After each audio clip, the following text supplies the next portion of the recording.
Hello, dear students of class 10. Welcome to session 2 on chapter 5, that is arithmetic progression. Dear students, yesterday in first session we have started our arithmetic progression, that is AP chapter, and we have completed some basic terminology related with arithmetic progression. And today we are going to solve 5.1 exercise on that particular topic. So today we are going to solve few problem of exercise 5.1. Start करते हैं question number 1 से. Question number 1 क्या दे रखा है? Here it is given. In which of the following situation does the list of numbers involved make an arithmetic progression y? बोलता है यहाँ पे हमारे पास क्या दे रखी है? सिचुएशन दे रखी है 1 2 3 4 4 सिचुएशंस दे रखी है और बोलता है कि इसमें नंबर इन्वॉल्व है. उन नंबर को आप लिखोगे तो एक कुछ सीक्वेंस बनेगी, ठीक है, कुछ एक पर्टिकुलर पैटर्न बनेगा. तो वो पूछता है कि वो इन चारों सिचुएशन में ऐसा कौन सा पैटर्न है, कौन सा लिस्ट ऑफ नंबर है जो एपी बनाता है और क्यों बनाता है. तो इसके लिए पहले हमें इंफॉर्मेशन जो दे रखी है स्टेटमेंट को इसको पढ़ना पड़ेगा. तो फर्स्ट लेते हैं. फर्स्ट है the taxi fare after each kilometre when the fair is 15 for the first kilometre and 8 for each additional kilometre. Taxi का फेयर है पहले किलोमीटर के लिए, जब फर्स्ट किलोमीटर के लिए चलती है तो 15 है, बाकी जितने भी किलोमीटर तय करती है उसके लिए फिक्स है, दैट इज 8 रुपीज. तो इसको हम कैसे लिख सकते हैं देखते हैं. क्वेश्चन नंबर 1 का हम लेंगे फर्स्ट पार्ट. तो देखो इसको कुछ अगर मैं पिक्चोरियल रिप्रेजेंटेशन दूं तो यहां से हमारी टैक्सी स्टार्ट हुई, ठीक है. तो ये फर्स्ट किलोमीटर के लिए चली, फर्स्ट किलोमीटर, ये सेकंड किलोमीटर होगा, ये third kilometre and so on, इस तरह से. तो फर्स्ट किलोमीटर के लिए हमारी टैक्सी का फेयर कितना है? 15 रुपीज. 15 रुपीज. सेकेंड के लिए क्या है? 15 में प्लस 8 करेंगे तो कितना बनेगा? 23. फिर प्लस 8. बोलता है ना फर्स्ट किलोमीटर के लिए 15 है, बाकी जितने भी किलोमीटर चलेंगे तो उसके लिए फिक्स होगा प्राइस 8 रुपीज. तो पहले किलोमीटर के लिए 15 रुपीज हुआ, उसने 2 किलोमीटर के लिए चला है तो पहले के लिए 15 और दूसरा किलोमीटर के लिए 8. तो first kilometre plus second kilometre का ऐड होगा ना, तो 2 किलोमीटर का उसने तय किया 23 रुपीज में. फिर 3 किलोमीटर के लिए चलेगा तो फिर प्लस 8 करेंगे, है ना. तो प्लस 8 करेंगे तो कितना आएगा? 31. इसी तरह से चलता जाएगा ये, है ना. तो इसको हम कैसे लिख सकते हैं? इसको हम बोल सकते हैं कि ये फर्स्ट क्या है, 15 क्या है, फर्स्ट किलोमीटर का फेयर है, तो इसको बोल सकते हैं first term, that is A1. A1 से डिनोट करते हैं, या फिर हम लिख सकते हैं first term is equal to 15. First term 15 है. सेकेंड टर्म क्या है? Second term is equal to 15 में हमने क्या ऐड किया? 8, तो आया 23. थर्ड टर्म कैसे आई हमारे पास? सेकेंड टर्म तक हमारा किराया क्या बना था? 2 किलोमीटर का 23. तो 23 में हम ऐड करेंगे 8, तो कितना आ रहा है? 31. इसी तरह से फोर्थ टर्म होगी. फोर्थ टर्म यानी 4 किलोमीटर, है ना. तो यहां से ये 4 किलोमीटर चला है पूरा, तो अभी तक किराया कितना बना था? 31. इसमें 8 ऐड करेंगे तो ये हो जाएगा 39. फोर्थ टर्म होगी 31 प्लस 8 इज इक्वल टू 39. तो अब देखो हमारे पास क्या बन रही है, ये पैटर्न क्या बन रहा है, जो नंबर का अरेंजमेंट है वो बनेगा 15, नेक्स्ट है 23, फिर है 31, फिर है 39 एंड इनफाइनाइट केस है ये, क्योंकि यहाँ पे दिया नहीं है कि कितने किलोमीटर चली है टैक्सी, उसने ये फिक्स नहीं किया है, उसने सिर्फ बोला है, तो ये इनफाइनाइट सीक्वेंस होगी. अब देखते हैं कि ये सीक्वेंस जो है, सीक्वेंस बोले या फिर हम सीक्वेंस भी नहीं बोल सकते अभी, क्योंकि हमें पता नहीं कि कौन सा लॉ लग रहा है इसमें. हमारे पास एक आ गया ये नंबर का अरेंजमेंट है. अब हम देखते हैं कि इसमें ये एपी है या नहीं है. तो देखो एपी है या नहीं है ये पता लगेगा फिक्स डिस्टेंस से. 15 में कितना ऐड हुआ? 8, तो बना 23. 23 में 8 ऐड हुआ तो 31. 31 में 8 ऐड हुआ तो 39. सबके बीच का गैप 8 8 8 है, तो हम बोलेंगे this is an AP. Why? Because common difference is, there is a common difference, difference is same. तो हम लिखेंगे दिस इज एन एपी, पूरा नहीं लिखना अरिथमेटिक प्रोग्रेशन, तो एपी चलेगा। This is an AP, why पूछा है, because difference between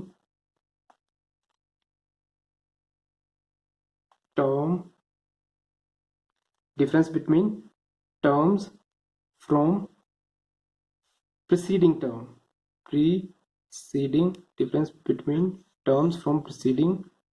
term, terms नहीं लिखिए, term लिखेंगे, because difference between term from preceding term is common. This is an AP because difference between term from its preceding term is common. या फिर हम बोल सकते हैं this is an AP because common difference ओकर, या फिर क्या लिख सकते हैं, और सिंपली अगर और भी सिंपल बनाना है तो लिख सकते हैं this is an AP because common difference occurs. बस खत्म कहानी। तो क्वेश्चन नंबर 1 के हमारे पास है 4 पार्ट। फर्स्ट पार्ट मैंने कर दिया है, सेकंड आप ट्राई करो, थर्ड भी आप ट्राई करो, फोर्थ भी आप ट्राई करो, ठीक है। ट्राई करेंगे, एक सेकंड को होमवर्क नोटबुक में आप नोट कर लो, ये क्लास वर्क में आ गया, और इसको अपनी रफ वर्क में आप इसके लिए एक्सरसाइज कर सकते हैं। अगर आपको होमवर्क पे करना है तो वो भी कर सकते हैं, क्योंकि आपके पास बहुत टाइम पड़ा अभी घर में, तो सॉल्व करते रहो। डाउट है डू लेट मी नो, हम डिस्कस इसको नेक्स्ट सेशन में कर लेंगे। क्वेश्चन नंबर 2 पे आते हैं। तो क्वेश्चन नंबर 2 क्या है, देखो होता है right first 4 terms of AP. हमें फर्स्ट 4 टर्म्स लिखनी है किसकी, एपी की। पहले बोल दिया कि वो एपी है, कब, जब इफ फर्स्ट टर्म दे रखी है, कॉमन डिफरेंस दे रखा है। हो बहुत ही इजी, इससे इजी कुछ हो ही नहीं सकता है, ठीक है।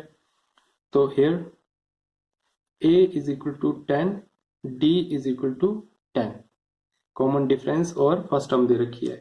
फर्स्ट 4 टर्म फाइंड आउट करनी है, मतलब a आपको दे रखा है, हमें a2 फाइंड आउट करना है, a1 बोल सकते हैं इसको।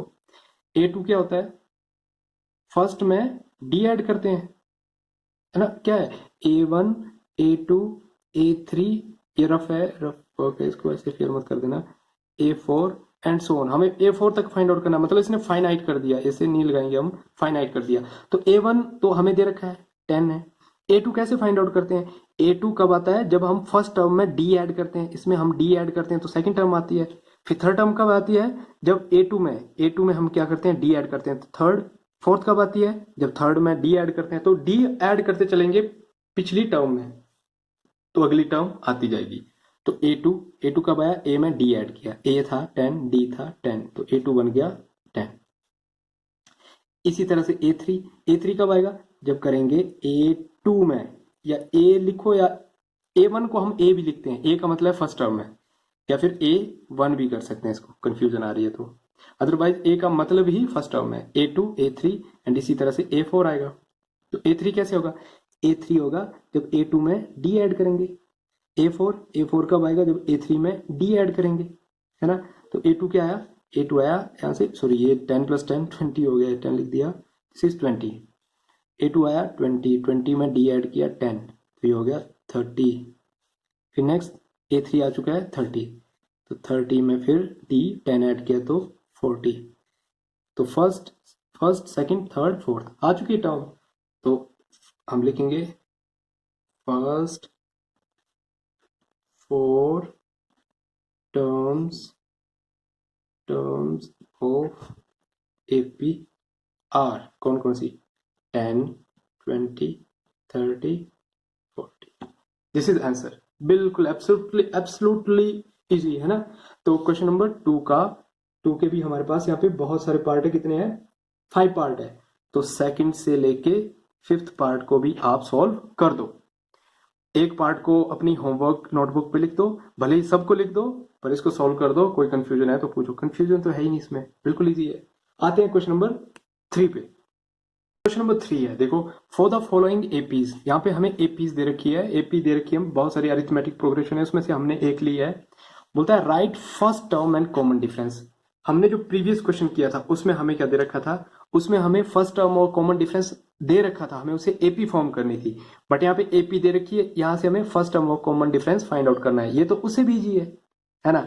और सबसे पहले देखो कि कौन सी एपी है ये अरिथमेटिक प्रोग्रेशन है इनफाइनाइट, क्योंकि ये डॉट लगे हुए यहाँ पे, ठीक है। तो लिख देते हैं first term that is a, first term कैसे, जो दे रखी है फर्स्ट टर्म वही है, first term that is a1 या a is equal to 3। Next is common difference, common difference किसे डिनोट करते हैं, यस राइट, हम डिनोट करते हैं d से। कॉमन डिफरेंस कैसे आता है, जरूरी नहीं कि सबको माइनस करना, आपको फर्स्ट दो टर्म को देखना है। ऑलरेडी दे रखा है कि ये एपी है, तो आपने फर्स्ट दो टर्म को देखना है, ए टू में से ए1 माइनस करना है, ए1 से ए टू नहीं, ए टू से ए1 माइनस करना है, क्योंकि डी ऐड करके ये आया ना, तो आपको ए टू से ए1 माइनस करना है, क्योंकि हमेशा ये प्रीसीडिंग टर्म इससे आगे ही होगी, ठीक है। तो ए टू माइनस ए1, भले वो छोटी या बड़ी हो ये मैटर नहीं करता, हमें ये फॉर्मूला लगाना में हमेशा ए टू माइनस ए1, या फिर यहाँ हो सकता है ए थ्री माइनस ए टू, या फिर हो सकता है ए फोर माइनस ए थ्री, या फिर हो सकता है ए फाइव माइनस ए फोर। प्रीसीडिंग सक्सीडिंग टर्म इसको बोलते हैं, सक्सीडिंग टर्म इसको बोलते हैं प्रीसीडिंग टर्म। तो सक्सीडिंग से प्रीसीडिंग माइनस करनी है, फिर से सक्सीडिंग से प्रीसीडिंग माइनस करनी है, जो आगे की है उससे पिछली माइनस करनी है। तो ए टू है 1, 1 से 3 माइनस किया तो ये आ गया -2। तो कॉमन डिफरेंस और फर्स्ट टर्म हमारी आ चुकी है। तो a is equal to 3 and d is equal to -2। देखो कितना इजी है। ऑब्वियसली ये एग्जाम में नहीं आने वाला है, ठीक है, सीबीएसई इतना इजी क्वेश्चन नहीं पूछेगा, बट इसे हमारी अंडरस्टैंडिंग स्ट्रांग होगी, किसके लिए, एपी के लिए। ये चीजें अगर आपको क्लियर होगी तो एपी का कोई भी क्वेश्चन करने से आपको नहीं रोक सकते, ठीक है। तो ये ए आ चुका है, ये टी आ चुका है। इसी तरह से क्वेश्चन नंबर 3 के भी हमारे पास 4 पार्ट है, second part, third part, fourth part, ठीक है। फर्स्ट पार्ट हमने कर दिया है, मैंने कर दिया पे, आप इन तीनों पार्ट को कर दो। आते हैं क्वेश्चन नंबर 4 पे। क्वेश्चन नंबर 4 भी इसी कैटेगरी का ही है। क्या लिखा है, बोलता है which of the following are AP. हमारे पास यहाँ पे 8 हमारे पास अलग अलग से सीक्वेंसेस दे रखी है, उसमें बोलता है which of the following are AP, इनमें से एपी कौन है आपको फाइंड आउट करना है। अगर एपी है ना, तो उसका क्या फाइंड आउट करना है, कॉमन डिफरेंस, और 3 आगे की और टर्म्स भी लिखनी है, 16 के बाद 1 2 3, और कॉमन डिफरेंस कब, जब ये एपी है, ऑब्वियसली तभी लिख पाएंगे। तो पहले तो चेक करना है ये एपी है या नहीं, इसके लिए हम फाइंड आउट करेंगे पहले कॉमन डिफरेंस, है ना। कॉमन डिफरेंस से पता लगेगा कि एपी है या नहीं। तो करते हैं find out. Here a is equal to 2, या a1 लिख सकते हैं, a2 इज इक्वल टू 4, ठीक है। तो a3 8, a4 16 ये दे रखी है। इन्हीं से हम पता लगाएंगे कि कॉमन डिफरेंस इसमें सेम आ रहा है या नहीं। तो क्या करेंगे, a2 माइनस a1, है ना, a2 में से a1 माइनस करेंगे, फिर a3 में से a2 माइनस करेंगे, और a4 में से a3 माइनस करेंगे। क्यों माइनस करें हम, ये क्यों माइनस कर रहे हैं, अगर इनका ये डिफरेंस सेम आता है तो इट मीन ये एपी है, अगर नहीं आता है तो एपी नहीं है। तो a2 क्या है, a2 है 4 माइनस 2, यहाँ पे a3 8 माइनस 4, यहाँ पे a4 16 minus a3 8, 4 minus 2 2, 8 minus 4 4, 16 minus 8 8। क्या ये सेम है, ये सेम नहीं है, दिस इज नॉट सेम। तो हम लिखेंगे as difference is not common between, किसके, between terms, between terms, difference is, as difference is not common among, या एमंग लिख सकते हैं, between terms, between terms, between ही होगा, ठीक है, इन दोनों के बिटवीन, इन दोनों के बिटवीन, इन दोनों के बिटवीन डिफरेंस सेम नहीं है, हैंस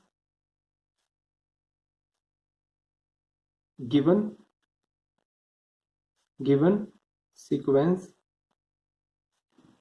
इज नॉट AP। या सीक्वेंस भी हमें पता नहीं सीक्वेंस है, तो इसमें लिख सकते हैं हम given numbers are not in AP। तो लिखेंगे given numbers does not form AP। क्या लिखेंगे? Hence given numbers does not form AP। Hence given numbers does not form AP, क्योंकि सीक्वेंस का हमें नहीं पता है ये सीक्वेंस है, ये सीक्वेंस नहीं है। 2 4 8 16 किस तरह से सीक्वेंस हो सकती है? ये सीक्वेंस हमारे पास, हाँ हो सकता है सीक्वेंस कि लॉ लग रहा है कि हम क्या लिख रहे हैं इसमें, नहीं वो भी नहीं है कि 2 4 फिर क्या आना चाहिए, 6 आना चाहिए था, 8, तो ये इवन नंबर भी नहीं है, और नंबर डिविजिबल बाय 2 ऐसा कुछ लॉ नहीं है, तो ये सीक्वेंस नहीं है ना, सीक्वेंस नहीं है, तो इसलिए लिखेंगे हम hence given numbers does not form AP, बस ये। तो इसी तरह से बाकी के पार्ट आप कर दो क्वेश्चन नंबर 4 के भी, और जो डाउट आता है तो पूछो। अगर ये AP फॉर्म होता तो हम कॉमन डिफरेंस तो ऑलरेडी फाइंड आउट कर चुके होते, तो हमें बस इसमें प्लस D ऐड करना था, नेक्स्ट टर्म में फिर D ऐड, फिर उससे नेक्स्ट टर्म, फिर उसमें फिर D ऐड, नेक्स्ट टर्म, इस तरह से AP की अगली 3 टर्म फाइंड आउट कर लेंगे हम। कब? जब ये AP होगी तभी। तो इस तरह से आज हमने एक्सरसाइज अपनी 5.1 को कंप्लीट किया। ठीक है, आई होप आपको क्लियर हो गया हो, और इसमें क्लियर इतना कुछ टफ है नहीं, तो क्लियर ही है, मैं ये लेके चल रहा हूँ। फिर भी डाउट है डू लेट मी नो, और नेक्स्ट सेशन में हम कर देंगे अपना start next topic, that is nth term of an AP। This is most important topic. Okay, so तब तक के लिए as always God bless you all.